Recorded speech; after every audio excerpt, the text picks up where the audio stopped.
கண்டாமலையின் உடன்பிறந்தும் கண்டே நுகரா வட்டூகம் வண்டே காண திரையிருந்து வந்தே அமல மது கொண்டும் பண்டும் பழகி இருந்தாலும் அரியற்குள்ள நல்லோரை கண்டும் கழித்தும் உறவாடி தம்முள் கலப்பல் கற்றோரை.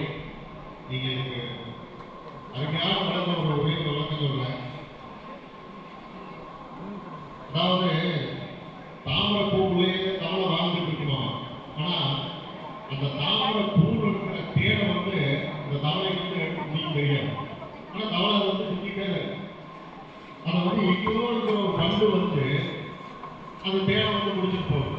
அந்த மாதிரி நம்முடைய பொதுச் செயலாளர்களுடைய என்ன சேவை செய்யறாங்க, பொதுநலத்தோடு இருக்கிறாங்க அப்படிங்கிறத வந்து நம்ம கொங்கு மண்டலத்தில் இருக்கிற மற்ற நம்ம ஆளுக்கு தெரியணும்.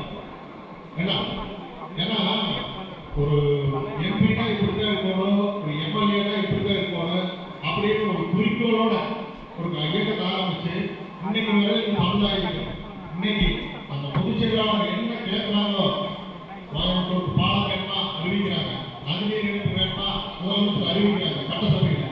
இதை விட ஒரு பாதுகாப்பான தலைவரை வந்து நீங்க எப்படி பார்த்துருவீங்க, எப்படி நீங்க தேர்ந்தெடுத்துருவீங்க சொல்லுங்க. கொங்கு மண்டலத்தில் அந்த கட்சி இந்த கட்சியிலே போட்டுருக்கீங்களா? இவ்வளவு ஒரு தூய்மையான அரசியல்வாதிய நீங்க எங்கேயாவது தேர்ந்தெடுக்க முடியுமா? நான் பெருமை சொல்ல குறையதான் சொல்லுங்க. அதனால எல்லாரும் ஒருங்கிணைச்சு அடுத்து வந்து சட்டசபை எலெக்ஷன் வரப்போகுது. நம்மளுடைய வேகம் இதுவரை இருந்தோம், எம்பி எலெக்ஷன் ஸ்பீடா இருந்தா இப்போ கொஞ்சம் தொய்வா இருக்கணும்னு நினைக்கிறேன். இந்த வேகம் வந்து நம்மளுக்கு பத்தாது. இந்த வேகம் வந்து இன்னும் பத்தாது. இது வந்து ரொம்ப ஒரு